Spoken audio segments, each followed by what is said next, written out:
Did Joe Rogan seriously think he could get away after taking a swipe at the notorious Conor McGregor? The UFC commentator talked about how McGregor has been taking steroids after exploiting a loophole in the USADA testing policies. Mystic Mac also had some fun poking fun at Dustin Poirier in a tweet about his nasty staph infection. Oh, and as usual, the Irishman has already deleted both tweets. Keep watching for more on both stories. First up, McGregor's test would melt the USADA testing cup. We're pretty sure you're already familiar with the drill. The doping agency shows up out of the blue and tests fighters for illegal substances. They'll take some blood samples, make them take a leak in a cup, share the results, and they're off on their way. Believe it or not, some fighters were actually tested more than 20 times in 2022 alone. Not McGregor though. The former double champion was at the center of the USADA controversy after going untested for an entire year. Ariel Helwani was the first to raise the matter, followed by Joe Rogan, who took a swipe at the Irishman, claiming he'd melt the testing cup. Quote, like, it would just burn a hole right through the bottom of that USADA cup. Conor didn't reply to Joe's comments for such a long time, and honestly speaking, we actually got a little worried since it was very unlike him. Mystic Mac doesn't even waste a second in returning the blow, but we're guessing he finally found the time to take a swipe at fellow UFC work buddy Joe Rogan. The Irishman shared two photos of Joe on his Twitter, one when he was 26 years old and the other at 52. Now, we're not saying the podcast host takes PEDs, but it's surprising how he's much more built at 52. Joe does have a habit of experimenting with a lot of supplements though. You remember when he was talking about getting tea replacement on his podcast? But yeah, either way, McGregor has had his revenge. Moving on, call a Taekwondo competition. It doesn't end with the pictures though. Conor also wrote a caption with the photo saying how Joe has been at the promotion for the longest time now and still doesn't have a fight. Well, we don't mean to burst McGregor's bubble here, but he's a commentator. What does he have to do with fighting? And he was what, in his mid-30s maybe when he first started working for the company, so it doesn't really make sense how all that is relevant. He even jokingly tagged the UFC asking them to hold a Taekwondo competition so Joe could finally compete, but we're guessing the Irishman later realized how the caption didn't really make any sense and decided to pull off his classic Twitter move by deleting the tweet. Joe hasn't replied yet, and we don't think he will either since this feud is nothing but pointless. The UFC commentator isn't an athlete or doesn't compete professionally either, so it doesn't matter what he puts inside his body since he isn't obligated to get tested. On the other hand, Conor has somewhat admitted to taking PEDs, but only to help him recover his broken tibia. There's some news going around that he exploited a loophole in the testing, and in case you haven't heard about it yet, don't worry, that's exactly what we're going to talk about next. The loophole sparked controversy since other fighters have also started to question whether that's allowed under the UFC rules. TJ Dillashaw recently announced his retirement, but there's word he did it to exit the testing pool and take PEDs to recover his shoulder. Moving on, what loophole is Joe talking about? We had no idea fighters could even do this, and for the longest time, almost everyone at the UFC was confused about how Conor is gaining so much muscle, with the USADA not testing him. The former double champion kept sharing photos of his impressive physique on Instagram and Twitter, with the majority of fans calling him out for juicing. Renowned MMA journalist Ariel Helwani was the first to slam USADA for not testing McGregor after such an unbelievable transformation. Fighters slowly started to join the movement, calling it Dana privilege, claiming the boss advised USADA not to test him since he's their main star. But little did we know, Conor wasn't even in the testing pool, and that allowed him to do or take anything he wanted. It took USADA a good year to finally confirm that Mystic Mac is no longer in the testing pool, and that's why they've been unable to test him. The 34-year-old also confirmed he decided to exit the pool so he could take PEDs only for therapeutic reasons to recover his tibia. But that's the loophole, ladies and gentlemen. All you gotta do is either announce retirement and juice up before making a comeback, or exit the pool and get clean before being tested again.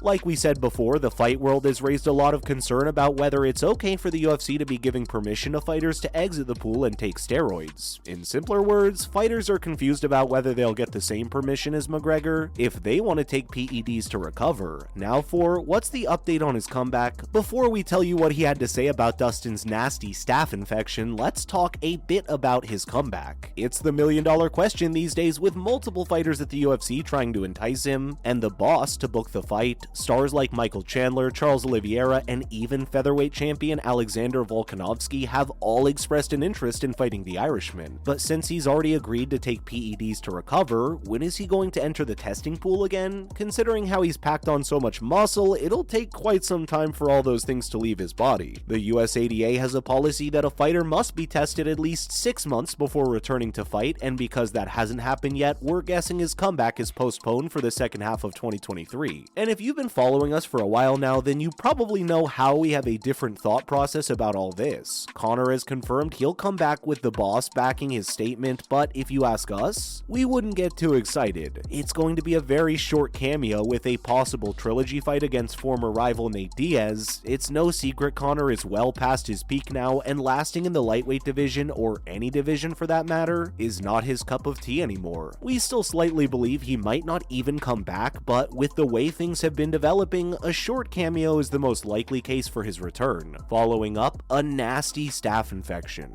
First things first, staph infections probably have to be one of the worst things ever, along with hurting like nothing you've ever experienced before. It also looks very bad. Fighters are super prone to staph infections for a few main reasons. For starters, it can happen because of skin-to-skin contact along with cuts and scrapes, which are all really common at the UFC. Former UFC lightweight interim champion Dustin Poirier recently shared a photo of his foot on Twitter, and it looks straight out of a sci-fi movie. It's like he's turning into an alien or something because his infection looks really bad. And while the fight world is wishing him a speedy recovery, the Irishman can't get enough of it since it's the perfect time for him to crack jokes. Now, we might be a little mistaken here, maybe making fun of someone is his love language. Heal up soon, scruffy knickers. We know what you're thinking right now. This isn't the Conor we know since he's never this nice. But this was after he tweeted, "Karma left the paw and all, haha, chop that thing off, keep it for Halloween, pal. Ha ha ha ha ha." Dustin is literally battling one of the worst cases of a staph infection we've ever seen, and the Irishman can't get enough of cracking jokes. Honestly, we think he needs a better social media manager if he even has one. Like the Joe Rogan tweet, the former double champion also deleted this one sometime later. Up next, Poirier hits back. Before the Notorious could even delete his tweet, Dustin hit back immediately using his steroid usage to even the score. He asked the Irishman whether he was done filming his remake of the Hollywood movie Roadhouse. It's actually Roadhouse, but did you see what Poirier did there? He also tweeted asking Conor whether he was ready to get slapped around again, and while we'd really like to see them pick things up where they left off, a fight between them seems impossible now. It will sell tickets and fill an entire arena, no doubt about it, but it doesn't make sense since Dustin is way up in the rankings while Conor has slipped below number 10. Plus, a lot of MMA journalists have been on Poirier's back ever since McGregor announced his return, since the two have some unfinished business. But the Diamond has no intentions of facing him again for a fourth time around as he looks towards some new challenges in the future. Last but not least, a stain on his legacy. Conor claims to have taken the PEDs only for recovery, and after a lot of concerns from fighters and fans, he clarified his position by claiming he had the UFC's anti-doping partner involved all along.